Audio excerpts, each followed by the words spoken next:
વિદ્યાર્થી મિત્રો, હવે થોડા આગળ વધીએ. આપણે લાસ્ટ સેશનમાં 3 વ્યાખ્યાઓ જોઈ: કિલોગ્રામ, મીટર અને કેલ્વિન. હવે થોડા આગળ વધીને પદાર્થના જથ્થા માટેનો જે યુનિટ હતો મોલ, એની વ્યાખ્યા જોઈએ છે. અત્યારે તમે એવું યાદ રાખો કે કોઈ પણ પદાર્થના અણુ ભાર જેટલું વજન એટલે 1 મોલ, અથવા તો કોઈ પણ તત્વના પરમાણુ ભાર જેટલું વજન એટલે પણ 1 મોલ.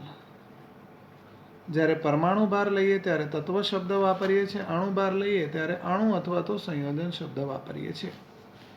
તો હવે એ હિસાબે હું આની વ્યાખ્યા ચાલુ કરું. કાર્બનનો પરમાણુ ભાર 12 છે. એટલે કે જો 12 ગ્રામ કાર્બન લઈએ તો 1 મોલ કાર્બન કહેવાય.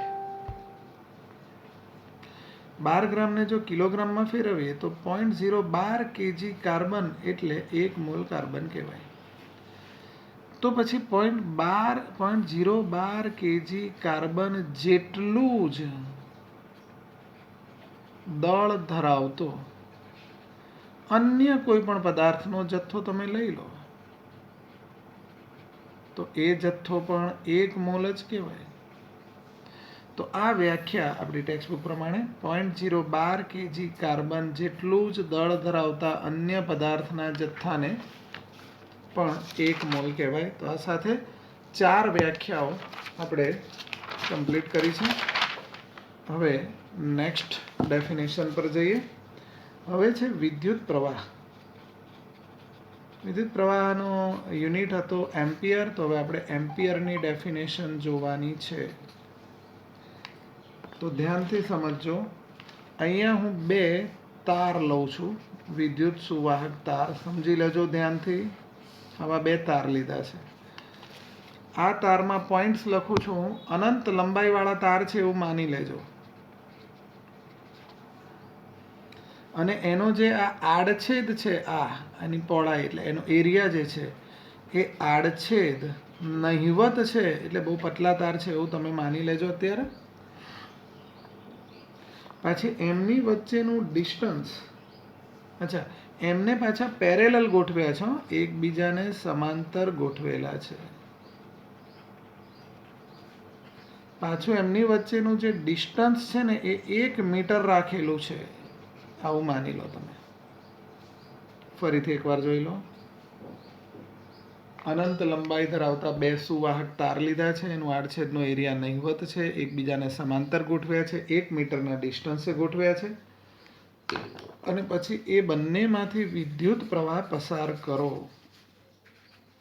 વિદ્યુત પ્રવાહ પસાર કરો. એના કારણે ચુંબકીય ક્ષેત્ર ઉત્પન્ન થાય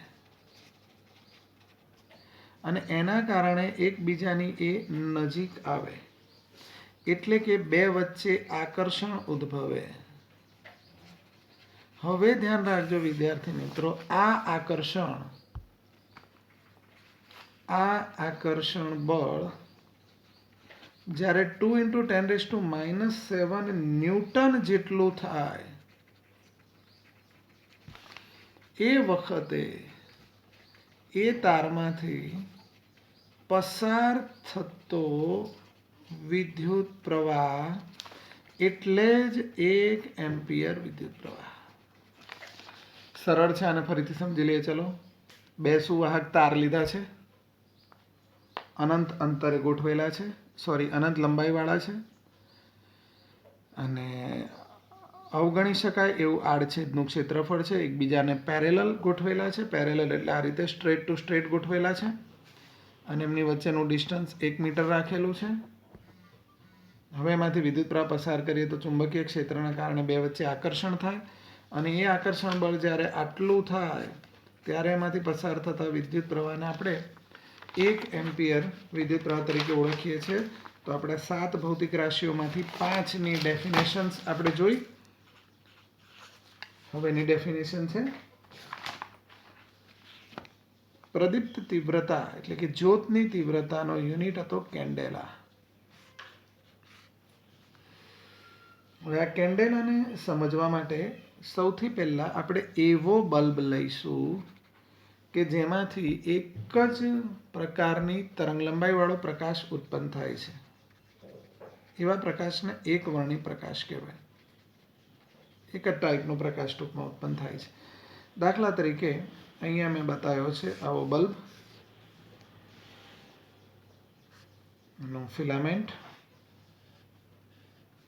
આમાંથી એક જ ટાઈપનો પ્રકાશ, એક જ તરંગ લંબાઈ વાળો પ્રકાશ ધારો કે ઉત્પન્ન થઈ રહ્યો છે અને એ ચોક્કસ દિશામાં પ્રકાશ ઉત્સર્જિત થઈ રહ્યો છે. આ ડાયરેક્શન મેં બતાવી છે. પ્રકાશનું ઉત્સર્જન ચોક્કસ ડાયરેક્શનમાં થઈ રહ્યું છે. આટલું રિપીટ જુઓ એકવાર. એવો બલ્બ લેવાનો છે કે જેમાંથી એક વર્ણી એટલે કે એક જ તરંગ લંબાઈ ધરાવતો પ્રકાશ કોઈ ચોક્કસ દિશામાં ઉત્સર્જિત થઈ રહ્યો છે અને જો આ પ્રકાશ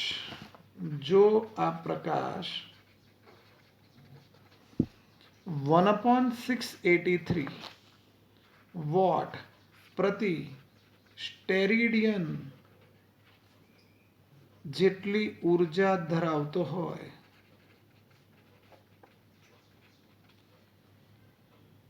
તો તેવા પ્રકાશની જે તીવ્રતા છે એને એક કેન્ડેલા કહેવાય. હવે એને સમજવું પડે. સૌથી પહેલા વોટ તો તમને ખબર છે, ઉર્જા માટેનો યુનિટ છે. આપણે 60 વોટનો ગોળો, 40 વોટનો ગોળો આપણે યુઝ કરીએ છીએ ઘરે. પણ આ સ્ટેરેડિયન શું છે તો ધ્યાન રાખો, એક સ્ટેરેડિયન એટલે એરિયા અપોન ત્રિજ્યાનો સ્ક્વેર. ધારો કે આપણે આ જેટલા એરિયામાં પ્રકાશ ગયો છે એ એરિયાને એક એકમ ધારી લઈએ અને અહીંયા સેન્ટરથી ગણીને આને એની રેડિયસ ગણાય. આમ ગોળાકાર તમે ગણો તો આ રેડિયસ ગણાય, ત્રિજ્યા. એ ત્રિજ્યા પણ એક એકમ ધારી લો તો જવાબ આવે 1 સ્ટેરેડિયન. અહીંયા પ્રતિ સ્ટેરેડિયન એટલે એક સ્ટેરેડિયન દીઠ જો 1/683 વોટ ઉર્જા ક્રિએટ થાય. એક સ્ટેરેડિયન એટલે સમજી લો કે આટલો ભાગ, આટલા ભાગ દીઠ 1/683 વોટ ઉર્જા ક્રિએટ થાય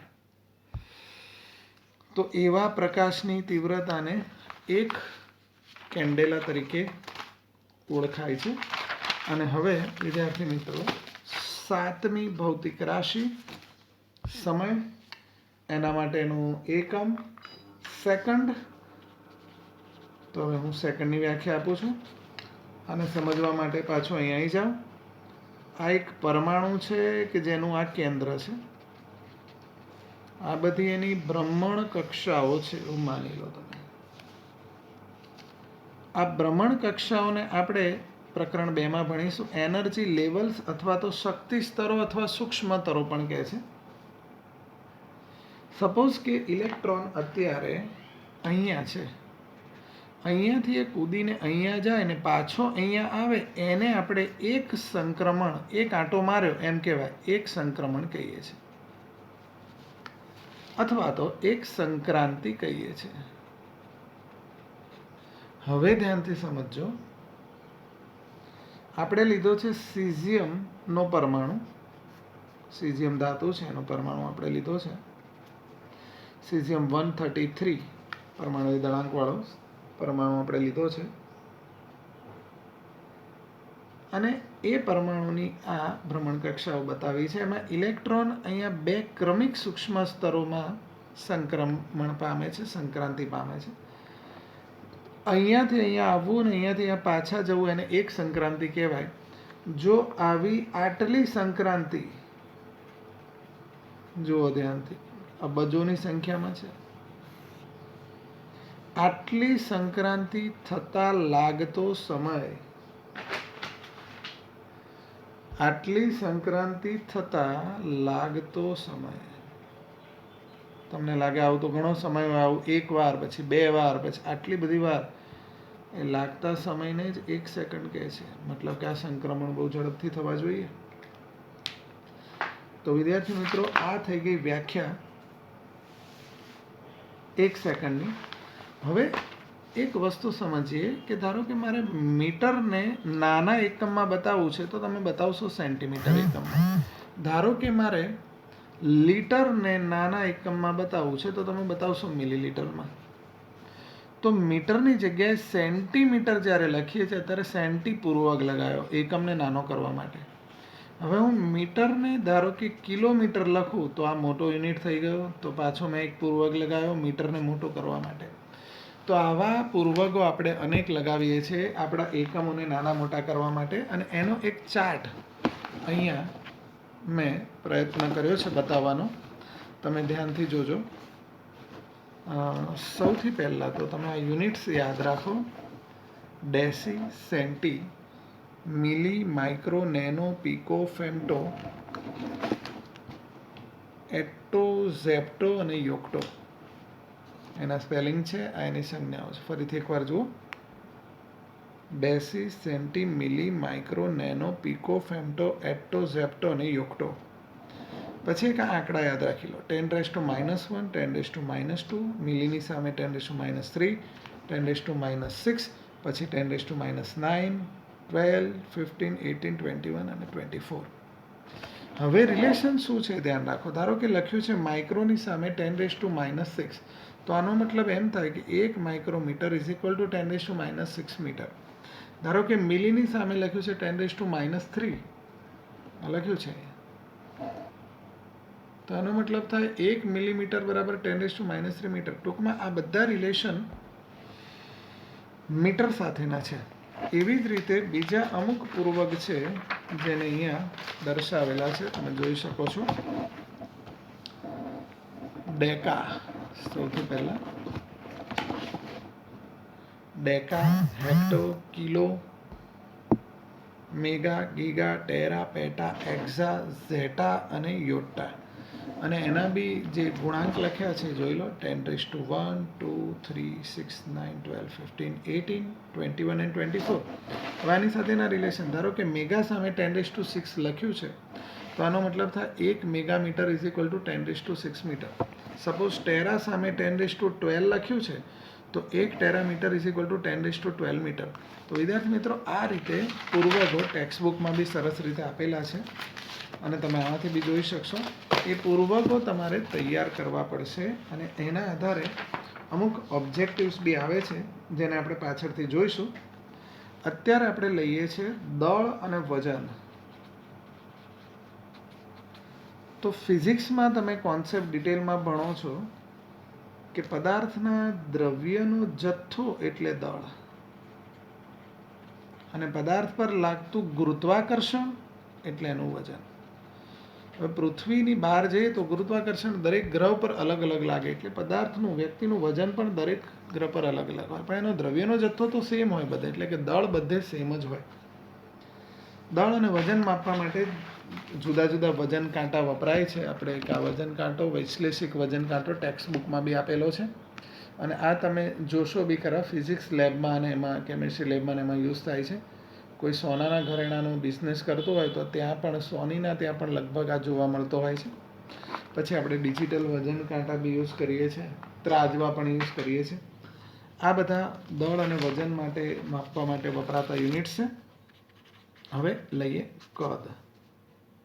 આમ તો કદ એટલે વિદ્યાર્થી મિત્રો ઘનફળ થાય, ને ઘનફળ એટલે લંબાઈ ગુણ્યા પહોળાઈ ગુણ્યા ઊંચાઈ. તો સમજો આને મીટરમાં માપો, આને પણ મીટરમાં અને આને પણ મીટરમાં, તો આનો યુનિટ મીટર ક્યુબ થાય. એનો નાનો યુનિટ સેન્ટીમીટર ક્યુબ થાય. પણ જનરલી આપણે કદને લીટરમાં યુઝ કરીએ છીએ. 1 litre is equal two 1000 millilitre થાય, આપણને ખબર છે. હવે આ પણ કદનો એકમ છે, આ પણ કદનો એકમ છે, તો ધ્યાન રાખો જેટલા મિલીલીટર હોય ને એટલા જ સેન્ટીમીટર ક્યુબ પણ હોય. એટલે 1 litre is equal two 1000 centimetre cube. આ રીતે પણ થઈ શકે. હવે આવે છે ઘનતા, ડેન્સિટી. તમે આ ભણીને આવેલા છો. ઘનતાને આપણે દળ ભાગ્યા કદ કહીએ છીએ. દળનો એસઆઈ એકમ આપણી પાસે છે, અને કદનો એકમ આપણે મીટર ક્યુબ અથવા સેન્ટીમીટર ક્યુબ ઉપજાવેલો છે. તો ઘનતાનો આ યુનિટ થઈ જશે કિલોગ્રામ અપોન મીટર ક્યુબ. ત્યારબાદ ટેમ્પરેચરનો એકમ ડિગ્રી સેન્ટીગ્રેડ, ડિગ્રી ફેરનહાઇટ અને કેલ્વિન. એમાં મેં તમને ડિગ્રી સેન્ટીગ્રેડ અને કેલ્વિનનો રિલેશન હમણાં બતાવ્યો હતો. 0 degree centigrade is equal two 273.15 kelvin. આ તમારે યાદ રાખવાનું છે. હવે હું ફેરનહાઇટ સાથેનો ડિગ્રી સેન્ટીગ્રેડનો રિલેશન પણ તમને બતાવી દઉં. જોજો ધ્યાનથી અહીંયા. Degree Fahrenheit is equal to 9/5 degree centigrade plus 32. આ એક ફોર્મ્યુલા છે જેનાથી ડિગ્રી સેન્ટીગ્રેડને તમે ફેરનહાઇટમાં અથવા ફેરનહાઇટને ડિગ્રી સેન્ટીગ્રેડમાં કન્વર્ટ કરી શકો છો.